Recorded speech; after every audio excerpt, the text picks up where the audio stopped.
Sa Women's Forum sa isang eskwelahan kahapon ay pinahayag ni Robredo ang pagkabahala sa pag-abuso raw ng ilan sa paggamit ng social media. If you recall, before the elections, parang ang saya-sayang lugar ng Facebook, di ba? Masayang lugar yung Twitter, masayang lugar yung Instagram. Pero ngayon, it's been bombarded with a lot of hate already, a lot of anger, a lot of fake news. We don't know which to believe. Maging ang mga anak nga raw niyang babae ay naging biktima rin ng hate comments sa internet. Kung titingnan natin online, lahat na nag-aaway. Lahat, my 3 daughters have been threatened of bodily harm. My 3 daughters have been threatened of rape. And these were all online. Sa huli ay hinikayat niya ang kabataan na lumaban sa pang-aabuso at manindigan sa katotohanan sa social media. Even if you are still very young, you have the capacity to save this country from evil.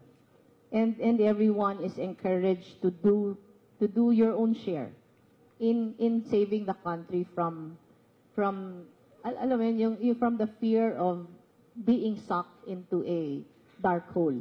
Pinaghahandaan ng kampo ni Edgar Matobato ang pagsasampa ng kaso laban kay Pangulong Duterte sa International Criminal Court o ICC.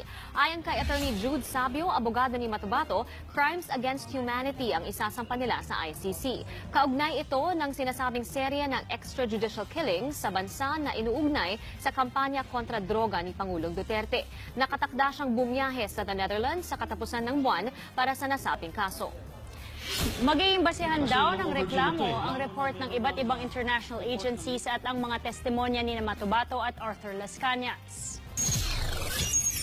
Kasi long overdue na to lalo na meron ng report ng Human Rights Watch at saka ng Amnesty International na magiging basehan. Si Las Cañas at saka Matobato ay magpapatunay na ano nangyari sa Davao, isang template, isang model sa nangyayaring extrajudicial killings ngayon. Pag-amin pa ni Attorney Sabio, may mga tumutulong sa kanila para makasuhan si Pangulong Duterte sa ICC, kabilang sina Senador Antonio Trillanes, Senadora Laila de Lima at ang CBCP. Itong kaso sa ICC, ito yung nangyayari ngayon, na systematic and widespread attack on a portion of a civilian population. Marami ang naniniwala dito sa laban sa human rights violations. Wala umanong basihan ang kampo ni Edgar Matobato na kasuhan si Pangulong Duterte ng crimes against humanity sa International Criminal Court. Ayon kay Presidential Chief Legal Counsel Salvador Panelo, sasagot naman sila kung valid ang reklamo. Ngunit naniniwala umanong kalihim na propaganda at paninira lamang ito. Giti Panelo, hindi titigil ang mga kritiko ni Pangulong Duterte sa paninira sa kanya. Matatandaang nagbanta ang abogado ni Matobato na magsasampa ng kaso dahil sa mga pagpatay umano sa Davao City noong alkalde pa ang Pangulong Duterte. Pinagbabayad ni Pangulong Rodrigo Duterte ng 5 bilyong piso ang isang kumpanyahon ng sigarilyo na muna'y nameke ng tax stamp sa kanila pong mga produkto. Sa kanyang pagsasalita sa harap ng iba't ibang local chief executives ng Mindanao sa Davao City, pinayuhan siya ng kanyang economic managers na umano'y lugi ang pamahalaan kung 3 bilyong piso lamang ang halaga ng tax liability ng naturang kumpanya. Kahit pa ng Pangulo, kung pahintulutan ng Department of Finance, kasama na rin po ang BIR at Customs, ay ito na ang magiging halaga ng sisiling tax liability ng kumpanya na naharap po sa kasong tax evasion. Itong smuggler nabigla ako ng tanong, what do you intend to do? Sabi ko, sige. Ang sa batas kasi, ang tax evasion cases or tax liability for that matter, it's the same terminology, can be compromised. The law allows an arreglo, kagaya ng ibang crimes. Sabi ko doon sa hindi, not because na gusto ko kayong pabilibin. She came out from my, sabi ko, sige. Ang sabi ng finance, it's about 1.5 ang nilugi mo sa gobyerno. Sabi ng mga negosyo, medyo mababa yun, Mayor, pero sabi ko, okay, dublado na lang. I will just consider the fake stamps as part of the process of evading the taxes. Sabi ko, okay, give me 3 million. Billion.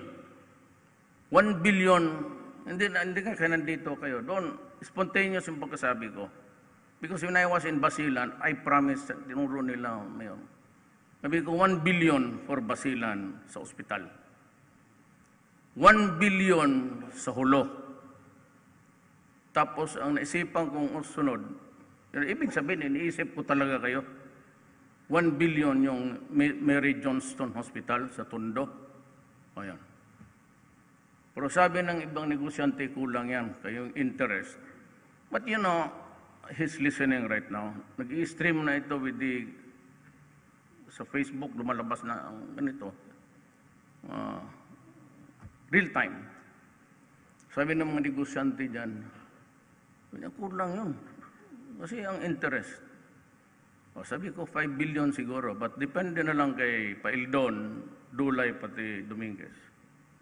Pagka pumayag sila, payag na rin ako. He's of no use to me.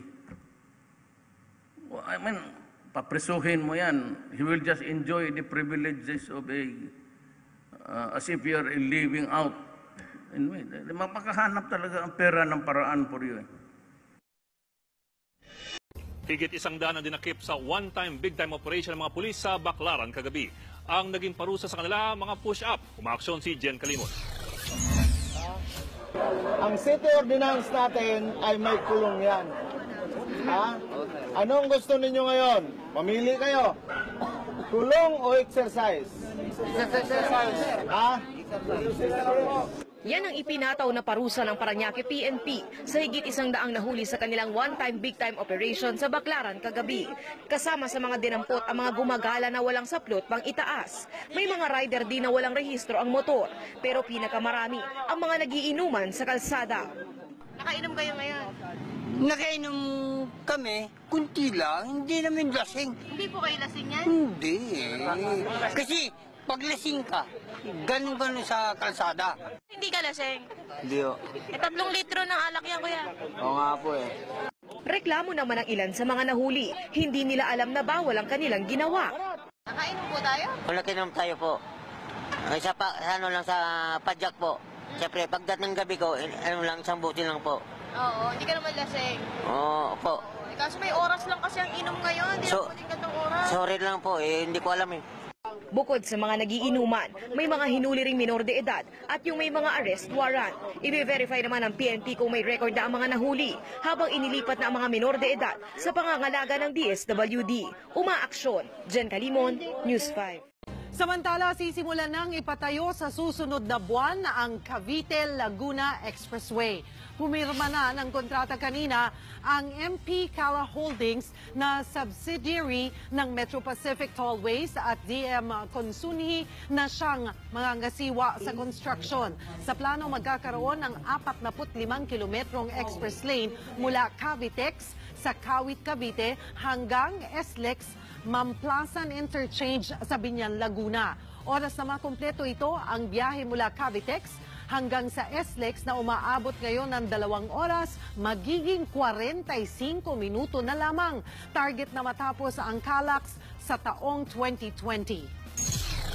CALAX will be the most modern toll road in the country with state-of-the-art operation and tolling systems and environment-friendly features. It will be the standard for customer service and definitely the new benchmark for expressway travel.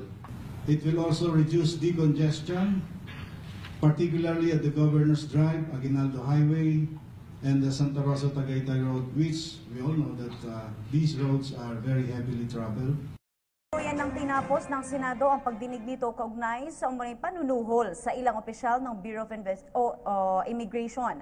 Lumabas naman sa naturang pagdinig na absuelto rito sina Justice Secretary Richard Gordon, gambling tycoon na si Jack Lam at ang aide nitong si Wally Sumbero. Si Sweden Velado sa detalye. Gordon ang pagdinig sa kontrobersyal na immigration bribery scandal Huwebes ng hapon. Matatanda ang unang napabalita na sinuhulan ni retired police officer Wally Sumbero, middleman ni Chinese casino mogul Jack Lam, sina dating Bureau of Immigration Deputy Commissioners Michael Robles at Al Argosino noong Disyembre 2016, kapalit ng pagpapalaya sa mahigit 1,000 empleyado ni Lam sa kanyang online gaming operations. Ngunit matapos ang ikalimang pagdinig, sinabi ni Gordon na malinaw na extortion o pangingikil ang ginawa ni Robles at Argosino at hindi bribery mula sa kampo nila. Silang dalawa rin ang itinuturong may pananagutan sa naganap na skandal. Kapwa appointees at kabrad sa Lex Talionis Fraternity ni Pangulong Duterte sina Robles at Argosino na sinibak niya rin matapos ang lumutang na isyu ng korupsyon. Malinis naman na ang pangalan ni Justice Secretary Vitaliano Aguirre II mula sa mga duda na sangkot din siya sa skandal. Absuelto rin maging sina Lam at Sumbero sa extortion.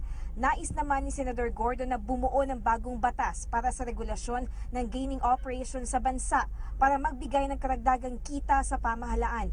Dapat din aniyang paigtingin ang multa sa mga public official na nagsisinungaling o nagkakasala ng perjury. Para sa PTV News, Sweden, Velado. Dininig ng Muntinlupa RTC Regional Trial Court ang ginihhaing mosyon ng kampo ni Senadora Laila de Lima kung saan pinabulanan ang mga kasong isinampa sa Senadora kaugnay sa benta ng iligal na droga sa Bilibid. Ang detalye sa report ni Eunice Samonte. Ngayong araw humarap dito sa Muntinlupa Regional Trial Court ang abogado ni Senator Laila de Lima upang pabulaanan ang mga isinasampang kaso sa kanya kaugnay ng paglaganap ng iligal na droga sa Bilibid at ang di umano'y pagtanggap nito ng pera mula sa iligal na droga. Sa ilalim ng criminal case number 17-166 ng Muntinlupa Regional Trial Court Branch 205, dito nakahain ang motion to quash ng senadora, ang motion for judicial determination for probable cause at ang motion for consolidation para sa violation of Section 5, Section 26B at Section 28 ng Republic Act number 9165 o ang Comprehensive Drugs Act of 2002 laban kay Senator Laila de Lima at sa kasabwat umano nito sa Bilibid na si Jad De Vera. Una na iginiit ng kapo ni De Lima na ombudsman at hindi Department of Justice ang dapat maghawak ng kaso niya dahil aniya ang mga ibinibintang na paratang ay nangyari di umano nang siya ay sekretary pa lamang ng Department of Justice. Ngunit ayon naman kay Prosecutor Alexander Ramos, hindi issue rito ang jurisdiksyon dahil maliwanag umano na Regional Trial Court ang dapat humawak ng kaso nito dahil isang pribadong individual na ang senadora noong mangyari ang kaso Marso 2015 kung saan tumatakbo pa lamang ito sa pagkasenador. Alinsunod rin sa nauna nang pinatunayan ng mga high-profile drug lords sa kanilang testigo at sinasabing nang hihingi umano ito ng pera para sa kanyang kumpanya. We maintain our position that it is the RTC which has exclusive jurisdiction over this case against the accused. Ayon sa abogado ni Senator Laila de Lima, direct bribery ang kaso dito dahil sa tangkang panunuhol ng mga inmates sa senadora at kailanman umano ay hindi parte ang senadora ng illegal drug trade. We're still studying kung ano yung epekto ng consolidation, kung if it's really legally possible na i-consolidate with the other cases. Ayon naman kay Prosecutor Alexander Ramos, mabilis naman ang tinatakbo ng kaso. Tama lang po.